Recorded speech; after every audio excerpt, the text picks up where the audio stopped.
Assalamualaikum warahmatullahi wabarakatuh. Jumpa lagi dengan mata pelajaran PPKN dengan Bu Wulan. Hari ini kalian berjumpa di kelas 9. Dan tentunya kalian di kelas 9 ini kalian belajarnya itu perlu ditingkatkan kembali ya. Karena setelah ini kalian sudah akan memasuki di SMA atau SMK. Jadi belajar kalian perlu ditingkatkan kembali. Oke, hari ini kita akan memasuki materi di bab 1. Di bab 1 ini kita akan mempelajari tentang dinamika perwujudan Pancasila sebagai dasar negara. Tujuan pembelajarannya yaitu mensyukuri perwujudan Pancasila sebagai dasar negara yang merupakan anugerah Tuhan Yang Maha Esa. 2. Menunjukkan sikap bangsa akan tanah air sebagai perwujudan nilai-nilai Pancasila sebagai dasar negara. 3. Mengamati dinamika yang terjadi di masyarakat terlebih mengenai praktik ideal Pancasila sebagai dasar negara dan pandangan hidup bangsa. 4. Merancang dan melakukan penelitian sederhana tentang peristiwa dan dinamika yang terjadi di masyarakat terkait penerapan Pancasila sebagai dasar negara dan pandangan hidup bangsa.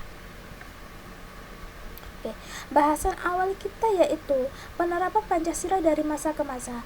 Pada masa awal kemerdekaan Indonesia yaitu pada tahun 1945 sampai dengan tahun 1950, Pancasila mendapatkan banyak tantangan dari berbagai pihak seperti Belanda, Jepang yang pernah kita ketahui.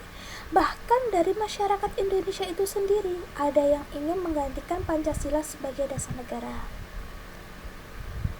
Terdapat beberapa upaya pemberontakan terhadap NKRI di sejumlah tempat, di mana sebagai berikut adanya pemberontakan PKI atau kita kenal dengan pemberontakan G30 SPKI yang dilakukan pada tanggal 18 September tahun 1948 yang dilakukan oleh Front Demokrasi Rakyat atau FDR.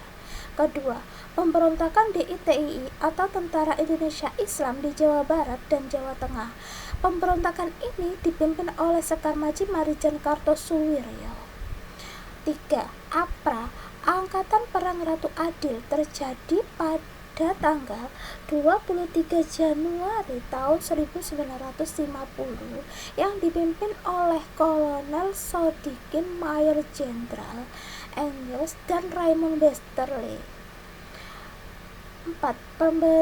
Peristiwa Andi Ajis. Peristiwa Andi Ajis ini dilaksanakan pada tanggal 5 Agustus tahun 1950. Penyerangan ini terhadap pasukan KNIL. Yang terakhir tentang pemberontakan RMS. Apa sih itu RMS? Yaitu Republik Maluku Selatan, terjadi pada tanggal 25 April 1959 yang dipimpin oleh Chris Soumokil berpusat di kota Ambon. Berdasarkan Undang-Undang Sementara pada tahun 1950, Presiden berfungsi sebagai kepala negara dan menjadi bagian dari pemerintahan. Namun, tanggung jawab pemerintahan berada di tangan Perdana Menteri bersama para menterinya.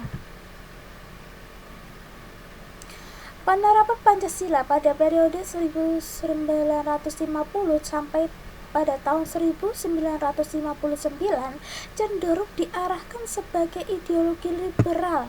Hal ini ternyata tidak menjamin stabilitas pemerintahan.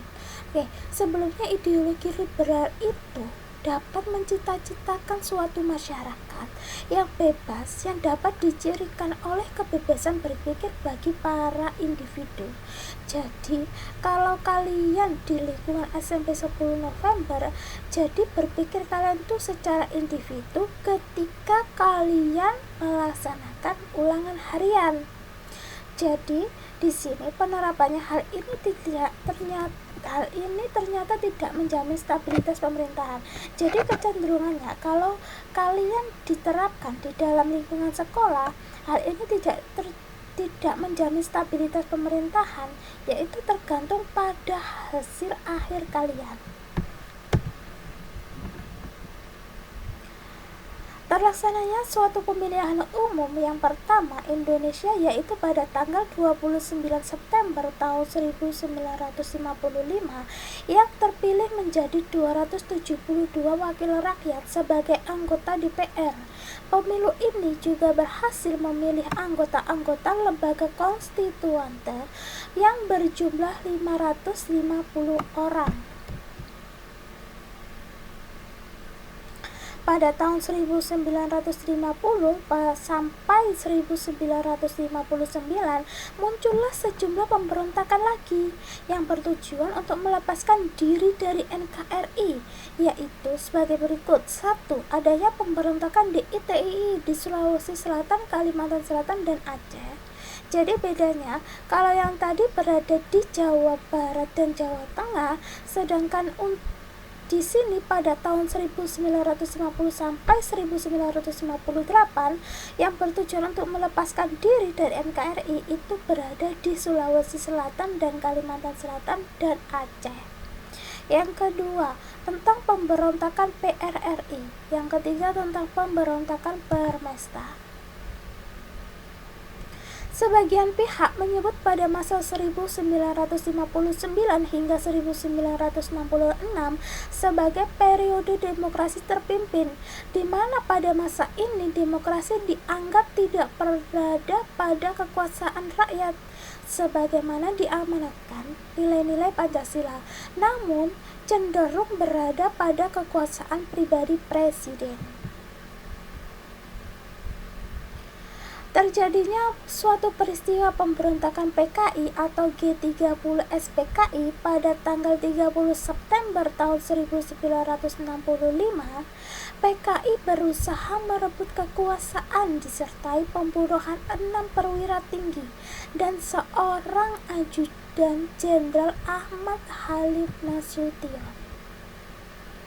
Pada tanggal 12 Januari tahun 1966 terjadi demonstrasi mahasiswa dan rakyat yang menyampaikan beberapa tuntutan, dan demonstrasi tersebut dikenal sebagai 3 tuntutan hati nurani rakyat dan dapat juga disebut dengan Tritura. Adapun beberapa isi dari Tritura itu sendiri, jadi kalau tri itu berada 3, tri itu 3, jadi isinya itu terdapat 3. Yang pertama, bubarkan PKI beserta ormas-ormasnya. Kedua, bubarkan kabinet Dwi Kora dari unsur-unsur PKI. Yang ketiga, turunkan harga. Pada masa 1966 hingga 1998 disebut sebagai masa Orde Baru. Orde Baru diharapkan dapat melaksanakan Pancasila dan Undang-Undang Dasar Negara Republik Indonesia tahun 1945 dengan murni dan konsekuen. Pada masa tahun 1998 hingga sekarang disebut sebagai masa reformasi. Dan pada masa awal ini, kemunduran ekonomi Indonesia dan dugaan penyelewengan terhadap Pancasila membuat mahasiswa dan masyarakat melakukan demonstrasi menuntut turunnya Presiden Soeharto. Jadi banyak sekali kita ketahui di masa reformasi atau pada masa saat ini, jika kita dinaikkan harga, misalkan seperti BBM, kita dinaikkan Rp1.000 pun kita sebagai mahasiswa kita melakukan demonstrasi. Mengapa kita melakukan demonstrasi? Karena itu adalah suatu kebijakan rakyat itu sendiri. Jadi kita sebagai masyarakat ekonomi juga harus ikut menuntut itu semua. Oke, sekian pembelajaran materi di bab 1 hari ini. Pertemuan depan kita akan membahas tentang nilai-nilai Pancasila sesuai dengan perkembangan zaman. Kurang lebihnya bulan mohon maaf. Saya akhiri, wabillahi taufiq wal hidayah. Wassalamualaikum warahmatullahi wabarakatuh. See you, goodbye.